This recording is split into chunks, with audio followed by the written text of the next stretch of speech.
piling ng Diyos ay nananapili tayong mga bata at kanyang tunay na mga anak. Kalugod-lugod sa kanya na tayo patuloy na tumatawag at nananalangin sa kanyang presensya. Sa aming pagdala sa damdanan ito, dalangin natin ang mga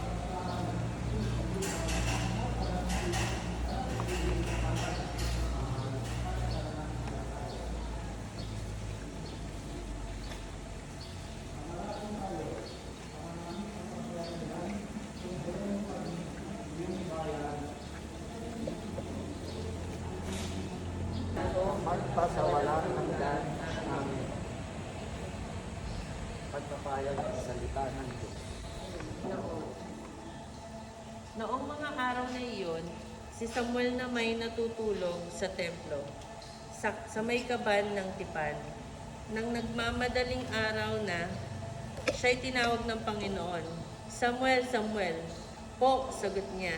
Patakbo siyang lumapit kay Eli at sinabi, Bakit po? Sinabi ni Eli, hindi kita tinatawag. Mahiga ka na uli. Nagbalik nga siya sa kanyang higaan.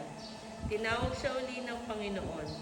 Bumangon siya, lumapit kay Eli at tinanong, Tinatawag po ba ninyo ako? Sinabi ni Eli, Hindi kita tinatawag, anak. Mahiga ka na uli. Hindi pa kilala ni Samuel ang Panginoon sapagkat hindi pa siya kinakausap nito. Sa ikatlong beses na tawagin siya, lumapit uli siya kay Eli at sinabi, Narinig ko pong tinatawag ninyo ako. Naisip ni Eli na ang Panginoon ang tumatawag kay Samuel. Kaya sinabi niya, Sige, mahiga ka uli. Kapag narinig ko pong tinawag ka, ganito ang sabihin mo. Magsalita mo kayo, Panginoon. Nakikinig ko ang hinihiling ko. At huli siniga si Samuel. Ang Panginoon ay si Samuel ang tinawag ito. Sumagot si Samuel, Magsalita mo kayo. Nakikinig ko ang hinihiling ko. Ang salita ng Diyos. Salamat sa Diyos.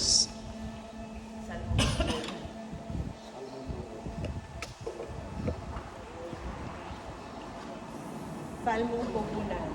Poong aking kalakasan, iniibig kitang tunay. Buong aking kalakasan, iniibig kitang tunay. Panginoon kong aking kalakasan, minamahal kita ng tunay na tunay. Panginooy batong hindi matitibag, matibay kong muog at tagapagligtas. Buong aking kalakasan, iniibig kitang tunay. Diyos ko, ang sa akin ay siyang nag-ingat, tagapagtanggol ko at aking kalasag. Sa iyo, Panginoon, ako'y tumatawag. Sa mga kaaway, ako'y iyong iligtas. Buong aking kalakasan, iniibig kitang tunay. Panginooy buhay, siya'y tagapagligtas. Matibay kong muog, purihin ang lahat. Sa piniling hari, dakilang tagumpay, ang kaloob ng Diyos sa kanyang hinira. Buong Ang kalakasan, iniibig tagatunay. Ang mabuting balita ng Panginoon ayon kay San Mateo. Sa iyo, Panginoon. Noong panahong iyon, may nagdala ng mga bata kay Jesus upang hilingin, ipatong niya sa mga ito ang kanyang kamay at ipanalangin. Ngunit pinagwikaan sila ng mga alagad. Dadapwat sinabi ni Jesus, Hayaan ninyong lumapit sa akin ang mga bata. Huwag ninyo silang hadlangan, sapagkat sa mga katulad nila nag-ahari ang Diyos. Ipinatong niya sa kanila ang kanyang kamay at saka umalis. Ang mabuting balita ng Panginoon. Pinupuri ka namin, Panginoong sa Kristo.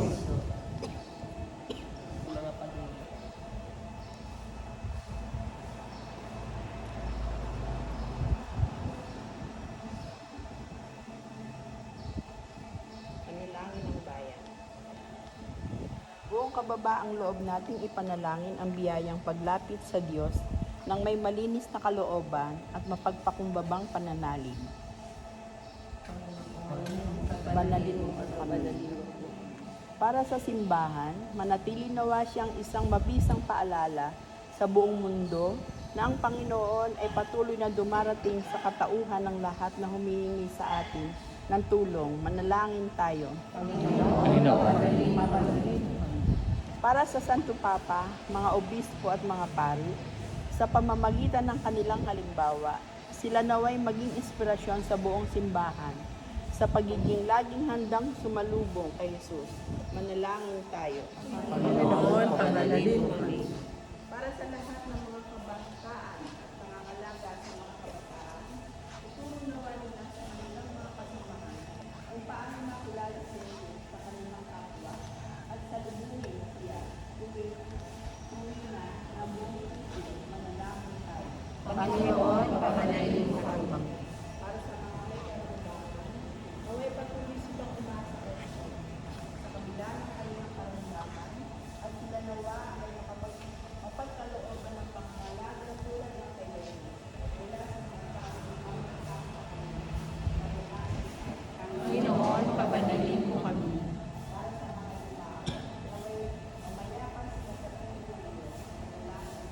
Panginoon, papanalangin mo kami.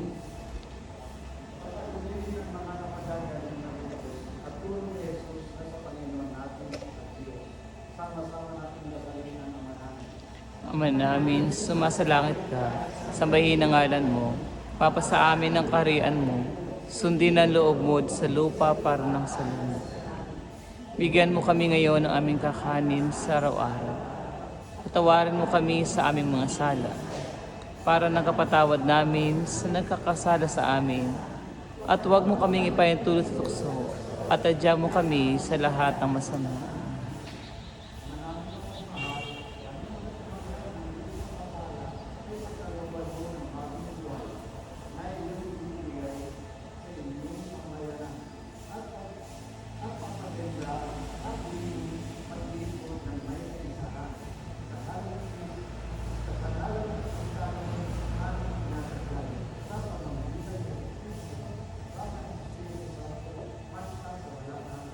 Amen. Father in heaven, may the faith you have given us in your Son, Jesus Christ, our brother, and the faith of charity and true God in our hearts, and in the Spirit, be awakened in us the blessed hope of the coming of your kingdom. May your grace restore us in tireless cultivators of the seed of the gospel.